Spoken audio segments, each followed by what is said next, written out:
Okay, first, apologies for that disgusting German accent I'm sporting. Yes, I know I sound worse than Schwarzenegger at the beginning of his movie career. And no English subtitles.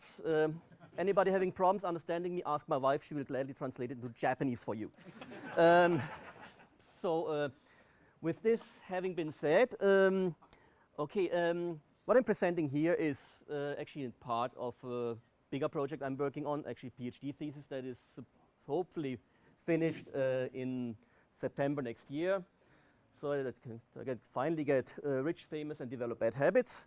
And yeah, that's what I'm working on.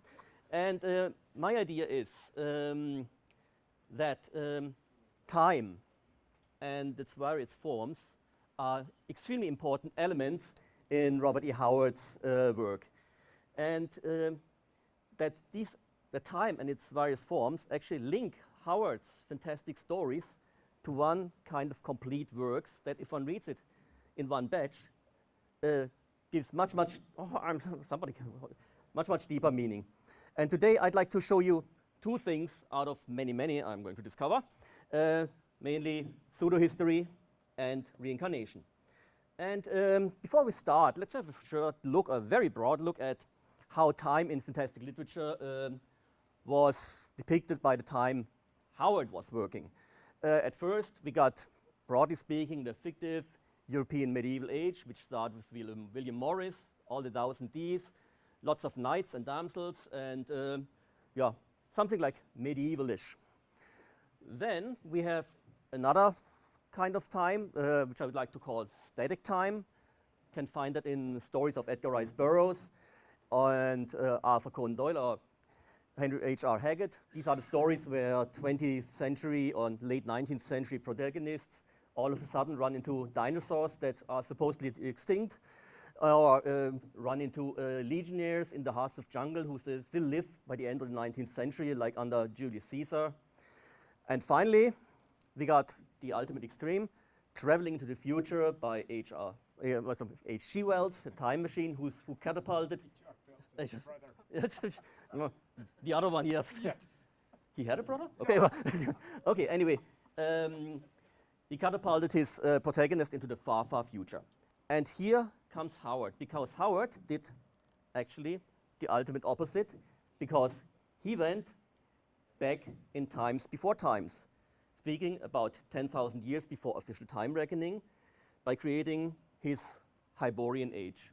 And probably you guys know that Howard wrote for a while historic short stories, novelettes about crusaders and so on. And these stories are excellent. Definitely belonged among the best what Howard ever wrote. And and Howard really enjoyed writing those stories. But he had several problems. One was, in order to write these stories absolutely perfectly, lots of thorough research was necessary. And that needed not only books Howard might not have access to, but also time. And you know, Howard was mainly working as a pulp fiction writer. That means he was really under time pressure. He needed to produce as fast as possible. And here came another problem, that the readers of these pulp fiction magazines, these historical pulp fiction magazines, were not actually clueless people.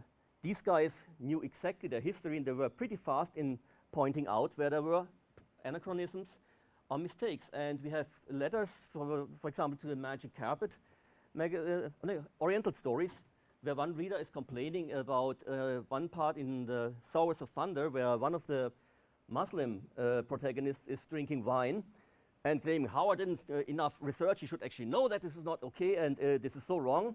And while the editors of Oriental Stories defended Howard, Howard himself replied with one letter, once again explaining clearly why he was correct. And so with all these problems, Howard did something that was a perfectly logical step in order to avoid anachronisms. He created his own history. Simple, quite simple. And he did this in form of the Hyborian Age essay. And this essay was originally intended to be the background for the Conan series on which Howard was working for. Started out as a 2-page essay and ended up, after several drafts, with whopping 8,000 words plus. And if one, do you guys know who read the Hyborian Age essay? Okay, all of them. So then I guess if one reads the Hyborian Age essay without any further preparation, without knowing what this is about or expecting a Conan story, that can be, quite frankly, a rather off-putting experience, because it's not so much a story, it describes the wanderings of races, tribes, about fictive Europe or fictive world 10,000 times before our time reckoning. These tribes clashing, mixing,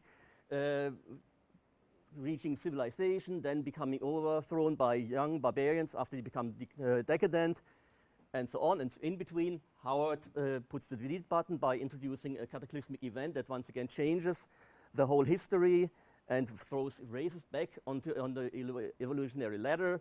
So yeah, there's definitely nothing what you would say as a plot on a superficial level.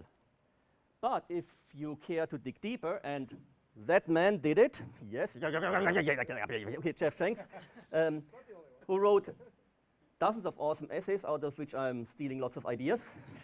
You cut that on YouTube. Okay, then you will find out that the Hyborian Age essay is not just Howard's awesome imagination totally gone wild and overboard. This is actually a well-prepared paper or history, because Howard based this paper on, by then, valid archaeological theories. He added theories from anthropology, and furthermore to that mix, added also elements from theosophy, like the root races, or mystic places like Atlantis. And the result was that, oops, oh my gosh. Okay, how do we get this back? Okay, Jonas, you're the man. No, I'm not. Before. Oh yeah. Hey, here we go. Here we go. Here we go. Exactly what you're doing. Okay. Yes. Okay, that's actually the one. Okay. See, I already fixed it. Oh, you're the man. See, that's what I call support. Yeah. Okay, and here that's the first time that we actually have in literature, in fantasy literature, a dynamic and plausible pseudo-history that is really working. For example, Morris, in his medieval history, pseudo-medieval setting, he just mentioned, oh, there was night XYZ, and he lived furthermore, but in the wood behind the end of the world. But that's it. No further information. But if one started to have a look at the Hyborian Age, one could actually find that there might have been some scientific background to this. And with this, Howard basically created for the first time in history, in literature, fantasy world building based on time and history. And furthermore, in the Hyborian Age, there are many points that find repeated mentioning throughout Howard's stories, and these are not just word dropping, name dropping.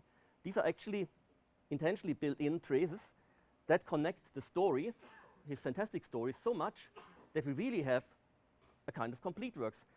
Just to give you a very short, because I want to stay in time, idea of what is going on. For example, here we have the Picts, mystic tribe to which Howard had a very special relationship, and we find them in the cult stories at first as a pretty influential, dare I say, nation.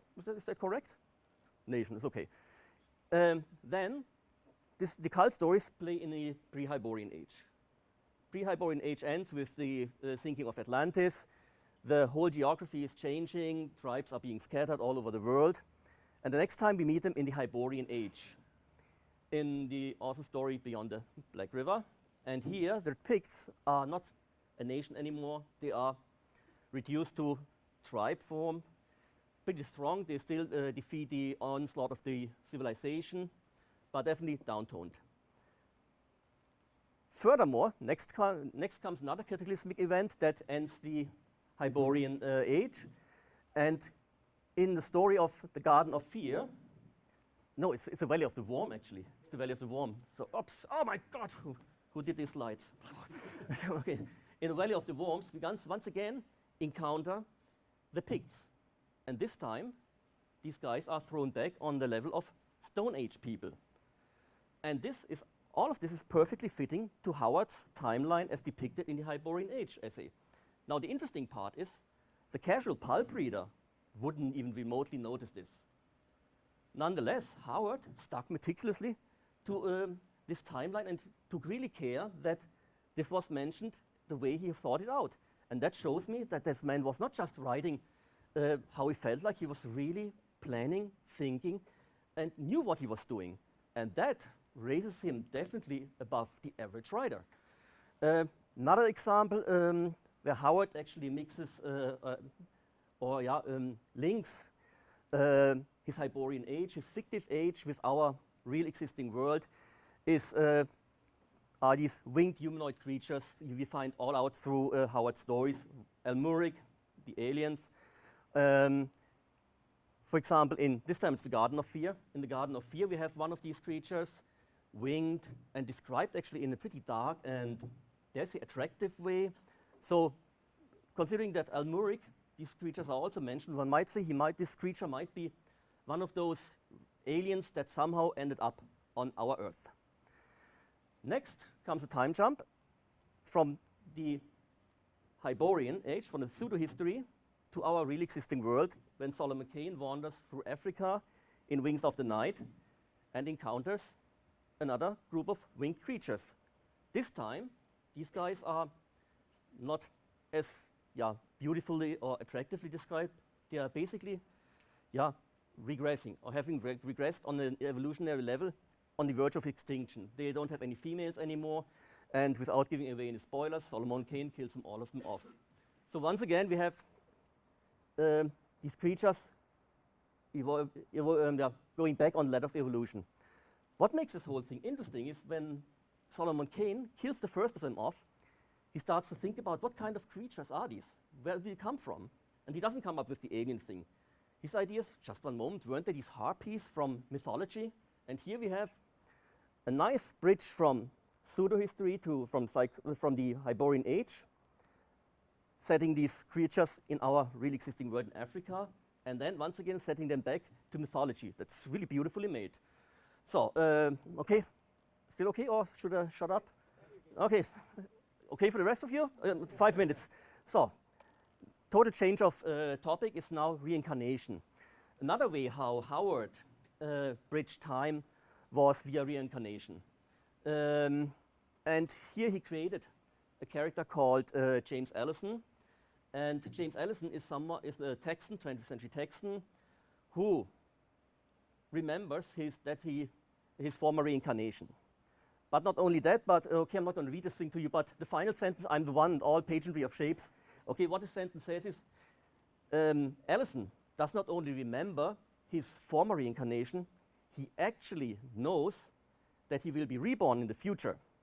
And that is quite interesting, because from a business point of view, Howard created here a hero he could have endlessly recycled in various forms and versions.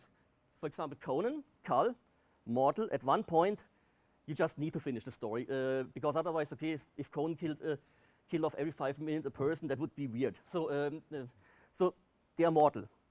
James Allison, he's mortal too, but he will come back. And this is actually quite smart, one has to say. But what's on a deeper level, with James Allison, Howard created a person that is actually represents time itself. And there's also some pretty new and interesting concept. Even more, with James Allison, Howard also created, dare I say, an authentic narrator, an authentic barbarian. This quote, okay, come on, you're the native speaker, loud and clear. What's that? Please read. Oh, sure. Oh, please, right.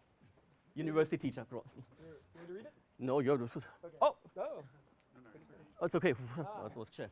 Yet it's not alone with the mouth of Niord that I will speak. I am James Allison, no less than I was Niord. And as I unfold the tale, I will interpret some of his thoughts and dreams and deeds from the mouth of the modern eye, so that the saga of Niord shall not be a meaningless chaos to you.